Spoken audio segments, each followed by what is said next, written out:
चलो फ्रेंड्स, आज हम लोग ग्रामर का नेक्स्ट टॉपिक लेकर के आ गए हैं, एक्टिव एंड पैसिव वॉइस। ये भी जो है तुम्हारे board exams and state government exams जितने भी होते हैं उन सब में जो है इसके रिलेटेड काफ़ी सारे क्वेश्चंस आते हैं, जिसमें क्वेश्चन पैटर्न क्या रहेगा, एक्टिव को या तो पैसिव में कन्वर्ट होगा और एल्स पैसिव को जो है एक्टिव में कन्वर्ट करना रहेगा। अब हम लोग बात करते हैं सबसे पहले कि active voice and passive voice दोनों में डिफरेंस क्या है। तो देखो क्या बताया कि एक्टिव वॉइस में बेसिकली जो हमने जो भी सेंटेंस रिप्रेजेंट किया है, राइट, उसमें जो है सब्जेक्ट जो है वो परफॉर्म कर रहा है पर्टिकुलर एक्शन, उस पर ज़्यादा फोकस किया जाएगा। मैंने क्या बताया कि in the active voice the sentence subject perform the action on the action target, यानी सब्जेक्ट जो है वो एक्शन परफॉर्म करता हुआ दिखाया जाएगा, इस तरीके का फोकसिंग पॉइंट होगा। एंड पैसिव वॉइस में क्या होता है कि जो एक्शन परफॉर्म किया गया है उसको जो है क्या किया जाएगा, ज़्यादा जो है फोकसिंग दिखाया गया होगा, यानी जो तुम्हारा सब्जेक्ट जो है वो एक्टिव में वो पैसिव में जा करके ऑब्जेक्ट बन जाएगा एंड ऑब्जेक्ट जो है वो सब्जेक्ट की जगह पे आ जाएगा। फॉर एग्जाम्पल जैसे कि मैंने तुम्हें यहाँ पे बताया कि ही सिंग्स अ सॉन्ग, ये क्या है तुम्हारा एक्टिव फॉर्मेट है। अब अगर इसको मुझे पैसिव में कन्वर्ट करना होगा तो मैं क्या करूँगी, सब्जेक्ट को ऑब्जेक्ट की जगह पे रख दूंगी और ऑब्जेक्ट को सब्जेक्ट की जगह पे। तो हम क्या लिखेंगे, अ सॉन्ग वॉज या फिर a song is sung by him, है ना। तो यहाँ पे हमने क्या बताया कि जो पर्टिकुलर तुम्हारा जो सब्जेक्ट है वो एक्शन परफॉर्म कर रहा है एंड पैसिव केस में जो तुम्हारा एक्शन परफॉर्म हो रहा था उस पर ज़्यादा फोकस किया गया है। अब होता क्या है कि हम सोचते हैं कि एक्टिव टू पैसिव का कन्वर्जन बहुत ज़्यादा इजी है, बट उसके लिए सर्टेन रूल्स एंड रेगुलेशंस को भी हमें क्या करना पड़ता है, फॉलो करना पड़ता है। तो अब हम लोग जो है फिलहाल यहाँ पे बेसिक रूल्स के बारे में देख लेते हैं कि जब भी तुम्हें कोई सेंटेंस दिया गया है, राइट, एंड आपको पूछा गया है कि इसका जो है आप एक्टिव टू पैसिव और एल्स पैसिव टू एक्टिव में कन्वर्ट करिए, तो उसके लिए सबसे पहला मस्ट कंडीशन आपको क्या चेक करना है कि आपका सेंटेंस में जो है ऑब्जेक्ट का होना कंपलसरी है। अगर सेंटेंस में ऑब्जेक्ट नहीं है यानी आप उसको एक्टिव टू पैसिव और एल्स पैसिव टू एक्टिव में कन्वर्ट नहीं कर सकते। तो सबसे पहला क्राइटेरिया हमें क्या चेक करना है कि सेंटेंस में ऑब्जेक्ट है या नहीं। चलो सेकेंड कंडीशन में हमें क्या करना है कि जब हम एक्टिव को पैसिव में कन्वर्ट करते हैं तो एक्टिव में जो हमारा ऑब्जेक्ट होता है वो क्या बन जाएगा, पैसिव के लिए सब्जेक्ट बन जाएगा एंड जो सब्जेक्ट है वो किसकी जगह पे आ जाएगा, ऑब्जेक्ट के जगह पे। थर्ड चीज क्या है कि जब तुमने यहाँ पे देखा कि जब मैंने इस एक्टिव को पैसिव में कन्वर्ट किया तो यहाँ पे मैंने जो है बाई का यूज किया है। किसका यूज किया है, वर्ड बाई। फोर्थ चीज तुम्हें क्या याद रखनी है कि एक्टिव से पैसिव वॉइस में जाने के लिए वर्ब का कंपलसरीली हम लोग कौन सा फॉर्म यूज करते हैं, थर्ड फॉर्म। एंड लास्ट क्या बताया है कि एक्टिव सेंटेंस का जो भी टेंस होता है उसमें हमें चेंजेस भी करने पड़ते हैं, राइट। वो सारे में जो है आपको टेंस वाइज जो है स्टेप बाय स्टेप सारे के सारे टेंस 12 के जो 12 टेंस है उसके बारे में बताऊंगी। एंड यही रीजन है कि मैंने आपको पहला लेक्चर टेंस पे दिया था, सो दैट जब आपके सामने ये एक्टिव पैसिव कन्वर्जन के क्वेश्चंस आए तो आपको पता चले कि पर्टिकुलर सेंटेंस का टेंस क्या है। अब तुम्हारा जो है फर्स्ट रूल जाता है कि हम लोग जब भी एक्टिव को पैसिव वॉइस में कन्वर्ट करते हैं तो हमें प्रोनाउंस को क्या करना पड़ता है, चेंज करना पड़ता है। फॉर एग्जाम्पल अगर एक्टिव केस में आपका जो है आई यूज हुआ है प्रोनाउन तो वो पैसिव में किस में कन्वर्ट हो जाता है, मी। रीजन क्या है कि सब्जेक्ट जो है वो ऑब्जेक्ट की जगह पे चला जाता है एंड ऑब्जेक्ट जो है वो सब्जेक्ट की जगह पे, एंड बीच में जब हम ये बाई लगा देते हैं तो बट ऑब्वियस है प्रोनाउन जो है वो तुम्हारा चेंज होना चाहिए। वी जो है वो किस में कन्वर्ट हो जाएगा, अस में। फिर यू जो है वो यू में ही रहेगा, ही जो है वो हिम में, शी कन्वर्ट हो जाता है हर में, इट का इट ही रहेगा एंड दे का दे ही रहेगा, ठीक है। सॉरी, दे का देम हो जाएगा, दे का देम में जो है हमें चेंज देखने मिलता है, राइट। तो ये तुम्हारा एक बेसिक रूल है। इसके बाद जो हम लोग जो कंटेंट देखेंगे उसमें देखेंगे कि अगर एक्टिव वॉइस का क्या टेंस है और टेंस के हिसाब से हम पैसिव में उसमें क्या चेंजेस कर सकते हैं। तो ये तुम्हारा बेसिक रूल है। फर्स्ट रूल है प्रोनाउन में चेंज लाना। अब हम सेकंड जो है डिटेल में डील करेंगे टेंसेस के लिए। चलो नेक्स्ट अब हमारा सेकंड रूल जाता है टेंस में क्या क्या हम लोगों को चेंजेस करना है एक्टिव टू पैसिव में कन्वर्जन करने के लिए। सबसे पहले अगर हम लोग बात करें यहाँ पे सिंपल प्रेजेंट टेंस की, तो टेंस का जब मैंने आप लोगों को लेक्चर दिया था उसमें मैंने बताया था कि सिंपल प्रेजेंट टेंस में जो है हम लोग जो है क्या फॉर्मेट देखा था हमने, सब्जेक्ट प्लस वर्ब का फर्स्ट फॉर्म, या तो वर्ब के फर्स्ट फॉर्म के साथ एस या ईएस होगा and then object.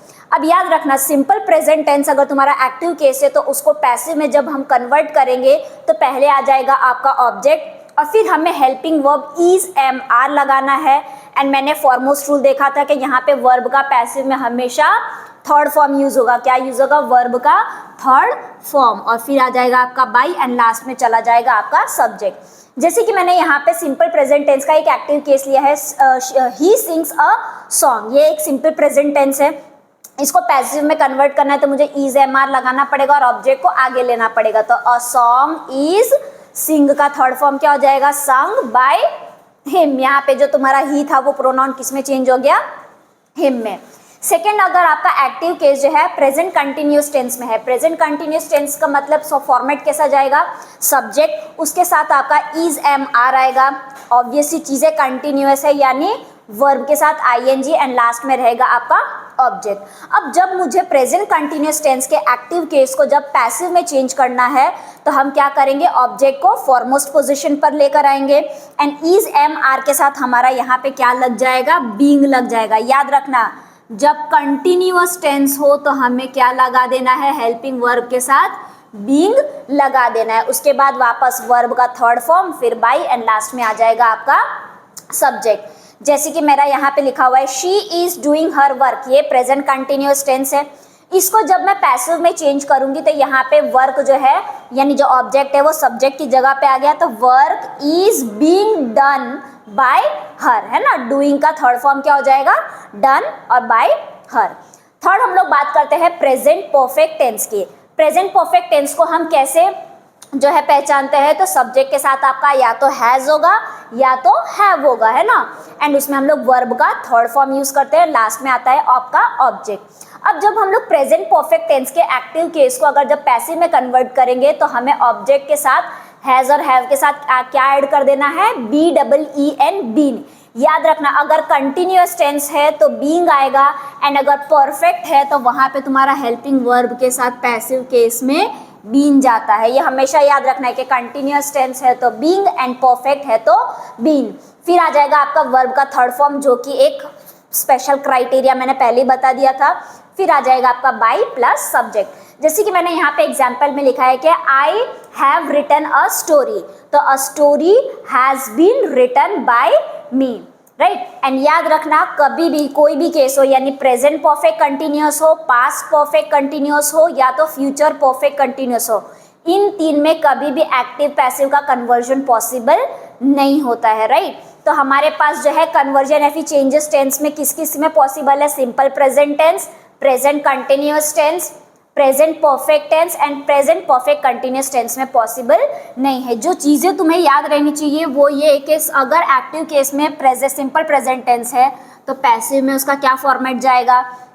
Present continuous tense में आपका इज एम आर के साथ वर्ब के साथ आईएनजी है तो तुम्हारा पैसिव में वहाँ पे हम क्या करेंगे? इज एम आर के साथ बीइंग लगा देंगे। अगर परफेक्ट होगा तो इसमें हम लोग क्या करेंगे? हैज और हैव होगा, और जब पैसिव में जाएगा तो हैज और हैव के साथ B double E N, been आ जाएगा। And present perfect continuous tense में ये चीज़ या फिर ये रूल जो है एप्लीकेबल नहीं है। तो जो आप लोगों को याद रखना है वो है आपका ये एक्टिव पैसिव का फॉर्मेट, जैसे कि मैंने आप लोगों को टेंस में बताया था। इतनी चीज़ें याद रहेगी तो एक्टिव टू पैसिव कन्वर्जन में कभी आपके मार्क्स जाएंगे ही नहीं, बट उसके लिए तुम्हें ये रूल्स पता होने चाहिए। ज़्यादातर बच्चों को कन्फ्यूजन क्रिएट हो जाता है कि एक्टिव पैसिव में जो है क्या है एंड डायरेक्ट इनडायरेक्ट में क्या है।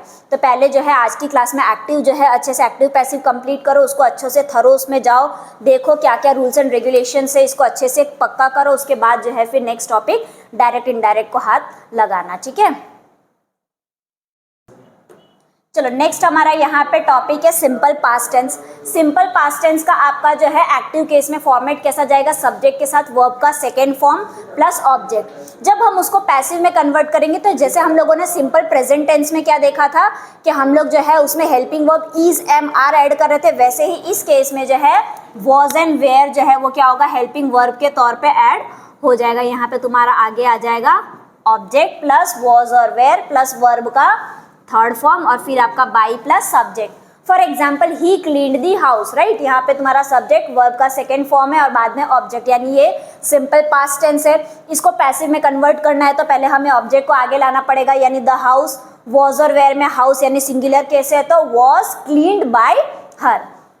पास्ट कंटिन्यूअस टेंस का फॉर्मेट कैसे जाएगा एक्टिव में, तो बट ऑब्वियसली सब्जेक्ट के साथ वॉज और वेयर होगा, वर्ब का आईएनजी फॉर्म और फिर ऑब्जेक्ट। और जब हम उसको पैसिव में कन्वर्ट करेंगे तो पैसिव में आपका ऑब्जेक्ट आ जाएगा आगे। और मैंने तुम्हें बताया था कि कंटिन्यूअस टेंस होता है तो हम पैसिव केस में क्या लगा देते हैं, बीइंग लगा देते हैं। तो वॉज और वेयर के साथ हमने क्या ऐड किया, बीइंग, वर्ब का third form by plus subject. जैसे यहाँ पे एग्जाम्पल है she was writing a letter, तो हम क्या लिख सकते हैं, अ लेटर वॉज बीइंग आएगा, a letter was being written by her, है ना, a letter was being written by her. Next तुम्हारा यहाँ पे पास्ट परफेक्ट टेंस, तो पास्ट परफेक्ट टेंस में हमारा सब्जेक्ट के साथ क्या होता है, हैड होता है एंड वर्ब का थर्ड फॉर्म। जब इसको हम पैसिव में जाएंगे तो हम लोगों ने प्रेजेंट वाले केस में भी देखा था कि परफेक्ट टेंस में हम लोग हेल्पिंग वर्ब के साथ क्या लगा देते हैं, बीन लगा देते थे। यहाँ पे हैड के साथ क्या आ गया, बीन प्लस वर्ब का थर्ड फॉर्म। जैसे कि he had given the money, तो the money had been given by him. वापस लास्ट केस वापस सिमिलर होगा कि पास्ट परफेक्ट कंटिन्यूअस टेंस में कोई फॉर्मेशन पॉसिबल नहीं है, राइट। तो हमने यहाँ पे सिंपल पास्ट टेंस में क्या देखा कि ऑब्जेक्ट के साथ वॉज और वेयर लगा देना है। पास्ट कंटिन्यूअस में क्या देखा कि वॉज एंड वर के साथ बीइंग लगा देना है। एंड पास्ट परफेक्ट में हमने क्या देखा, हैड के साथ BEEN बीन का यूज करना है। एंड पास्ट परफेक्ट कंटिन्यूअस का जो है एक्टिव पैसिव फॉर्मेशन पॉसिबल नहीं है, यानी उसके टेंसेस में कोई हमें बदलाव नहीं लाना है, ठीक है। चलो नेक्स्ट है हमारा यहाँ पे आप फ्यूचर टेंस के साथ। तो फ्यूचर टेंस में फर्स्ट जाता है आपका यहाँ पे simple future tense. Simple future tense के लिए हमारा फॉर्मेट क्या था कि सब्जेक्ट के साथ विल होगा या तो शैल होगा एंड साथ में वर्ब का फर्स्ट फॉर्म प्लस ऑब्जेक्ट। तो जब इसके एक्टिव केस को अगर मुझे पैसिव में कन्वर्ट करना है तो हम क्या करेंगे, ऑब्जेक्ट को आगे ला देंगे और विल और शैल के साथ क्या आ जाएगा, बी लग जाएगा, है ना, विल बी या तो शैल बी प्लस वर्ब का थर्ड फॉर्म प्लस तुम्हारा लास्ट में आ जाएगा सब्जेक्ट, उसके पहले बाय। जैसे कि आई शैल रीड अ न्यूज़पेपर, तो a newspaper shall be read by me.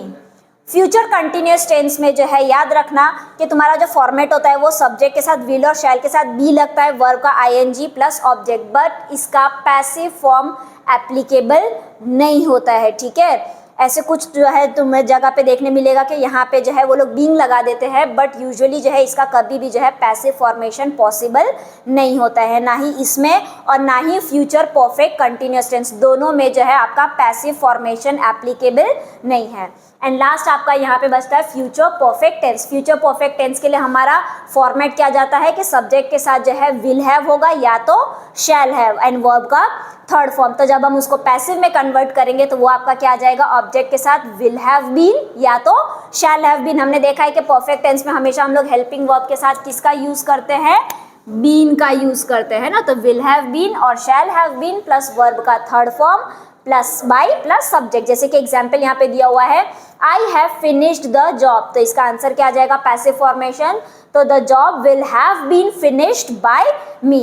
And वापस जो आपका यहाँ पे 12th केस है that is your future perfect continuous tense. तो इसमें भी जो है पैसिव फॉर्मेशन एप्लीकेबल नहीं है। तो हमने कौन कौन से 3 केस देखे, 4 केस देखे ना एप्लीकेबल के। पहला तुम्हारा था present perfect continuous tense, past perfect continuous tense, future continuous tense and future perfect continuous tense. इन चारों में जो है पैसिव फॉर्मेशन जो है वो एप्लीकेबल नहीं है। तो इस तरीके से जो है हमने जो है यहाँ पे कहाँ तक कंप्लीट किया है, आपका टेंसेस में तुम्हें क्या क्या चेंजेस लाने हैं। लास्ट तुम्हारा यहाँ पे 2 कंटेंट और रह गया है। एक तो अगर तुम्हारा सेंटेंस जो है वो इंट्रोगेटिव हो तो उसको तुम कैसे पैसिव में कन्वर्ट करोगे, एंड दूसरा अगर तुम्हारा सेंटेंस जो है इम्पेरेटिव हो तो उसको हम कैसे चेंजेस करेंगे, ठीक है। के दो केस यहाँ पे बचे हैं कि अगर आपका एक्टिव वॉइस जो है वो अगर इंट्रोगेटिव फॉर्मेशन में दिया है तो उसमें आपको सबसे पहले ये चेक करना है कि एक्टिव केस में जो है आपको हेल्पिंग वर्ब दिया हुआ है या नहीं दिया है, राइट। अगर मान लो हेल्पिंग वर्ब जो है इज है, मार, हैज है, was, were, will, shall, had, अगर ये सब हेल्पिंग वर्ब दिया है तो हम क्या करेंगे, हेल्पिंग वर्ब को पहले ले लेंगे, उसके बाद आ जाएगा आपका सब्जेक्ट वर्ब के साथ, ठीक है। एंड याद रखना जब भी हेल्पिंग वर्ब हम जब आगे लगाएंगे तो उसके आगे आपको क्या कर देना है, वो टेंस के हिसाब से जो है बीइंग या फिर बीन जो है यूज करना है। जैसे कि मैंने यहाँ पे दिया था is she practicing grammar regularly, right. तो यहाँ पे जो है प्रैक्टिसिंग यानी कंटिन्यूस टेंस है। अब कंटिन्यूस टेंस में हमने क्या देखा है कि हम लोग जो है हेल्पिंग वर्ब के बाद जो है BEING बीइंग का यूज करते हैं, राइट। तो यहाँ पे पहले आ जाएगा आपका helping verb is, grammar being, क्या बोलते हैं रेगुलर का थर्ड फॉर्म क्या हो जाए, सॉरी रेगुलरली, एंड प्रैक्टिसिंग का थर्ड फॉर्म क्या हो जाएगा, practised by her. But in case अगर आपको एक्टिव केस में जो है कोई हेल्पिंग वर्ब दिया ही नहीं है तो तुम क्या करो, टेंस देखो, अगर प्रेजेंट में है तो डू एंड डज लगा दो, एंड अगर जो है वो पास्ट में है तो उसमें हम क्या लगा देंगे, डिड लगा देंगे। अगर हेल्पिंग वर्ब दिया है तो वही हेल्पिंग वर्ब के आगे जो है बीइंग या तो फिर बीन, डिपेंड्स कि वो कंटिन्यूअस है या परफेक्ट है। अगर हेल्पिंग वर्ब ना दिया हो तो उस केस में हम लोग अगर प्रेजेंट टेंस है, सिंपल प्रेजेंट टेंस है तो डू और डज लगाओ सिंगुलर प्लूरल को देख करके, अगर सिंपल पास्ट टेंस में तुम्हारा जा रहा है तो उसमें आ जाएगा आपका डिड। लास्ट है तुम्हारा यहाँ पे इंपेरेटिव। इंपेरेटिव सेंटेंस का मतलब क्या होता है, एक ऐसा स्टेटमेंट जिसमें तुम्हें ऑर्डर, कमांड, एडवाइस ये सब दिया गया हो, राइट। अब याद रखना कि जब भी हमें इंपेरेटिव केस में अगर एक्टिव सेंटेंस दिया है, एक तो सबसे पहला रूल तुम्हें याद रखना है कि यहाँ पे वर्ड बाई का हमें यूज करना ही नहीं है। एक्टिव से पैसिव में जाने के लिए मुझे यहाँ पे बाई का इस्तेमाल नहीं करना है। सेकेंड चीज कि तुम्हें यहाँ पे अपना खुद का प्रोनाउन क्या करना पड़ेगा, ऐड करना पड़ेगा। क्या करना पड़ेगा, खुद का प्रोनाउन आपको यहाँ पे ऐड करना पड़ेगा। फॉर एग्जाम्पल मैंने यहाँ पे लिखा है कि प्लीज पास द सॉल्ट, क्या यहाँ पे किसी सब्जेक्ट के बारे में बताया है, नहीं, तो हमें यहाँ पे सब्जेक्ट क्या करना पड़ेगा, खुद से ऐड करना पड़ेगा। तो हम क्या लिखेंगे कि यहाँ पे प्लीज वर्ड है यानी रिक्वेस्ट है, तो हम क्या बोलेंगे कि you are requested to pass the salt. ऐसा मत लिखने बैठ जाना कि the salt was requested by him to pass, ऐसा नहीं होता है। इंपेरेटिव सेंटेंस में बाई का यूज नहीं करना है, राइट। तो यहाँ पे तुम्हारा आगे जो भी सब्जेक्ट या फिर प्रोनाउन है उसको लगा करके तुम्हारा सेंटेंस पहचानो कि वो कमांड है, रिक्वेस्ट है, ऑर्डर है, तो उसका यूज करके तुम्हें जो है एक्टिव को पैसिव में कन्वर्ट करना है। जैसे कि ओपन योर बुक, ये एक ऑर्डर स्टेटमेंट है, तो हम क्या लिखेंगे कि you are ordered to open your book. हम लोग बाई की जगह जो है यहाँ पे क्या करते हैं, TO2 का यूज करते हैं, ठीक है। तो इस तरीके से आपका जो है एक्टिव टू पैसिव फॉर्मेशन के जितने भी रूल्स है, टेंसेस में क्या चेंज लाना है, प्रोनाउन में क्या चेंज लाना है, अगर स्टेटमेंट इंट्रोगेटिव है तो क्या चेंज लाना है, एंड अगर इंपरेटिव है तो उसमें आपको कैसे जो है एक्टिव को पैसिव में कन्वर्ट करना है। होप सो आपको जो है ये एक्टिव पैसिव जो है अब जो है अच्छे से क्लियर हो गया होगा। इसको जो है अच्छे से थरो रूल्स के क्या बोलते हैं, रूल्स को अच्छे से एक बार देख लेना, तो आपको जो है कभी भी एग्जाम में जो है एक्टिव पैसिव के कन्वर्जन को लेकर के दिक्कत नहीं आएगी। सो इस चैनल को ज़रूर आप सब्सक्राइब करिएगा, लाइक करिए, शेयर करिए अगर आपको ये वीडियो यूजफुल लगता है। तो नेक्स्ट सेशन आपका जो है फिर दूसरे टॉपिक पे हम बहुत ही जल्द लेकर आएंगे। Thank you.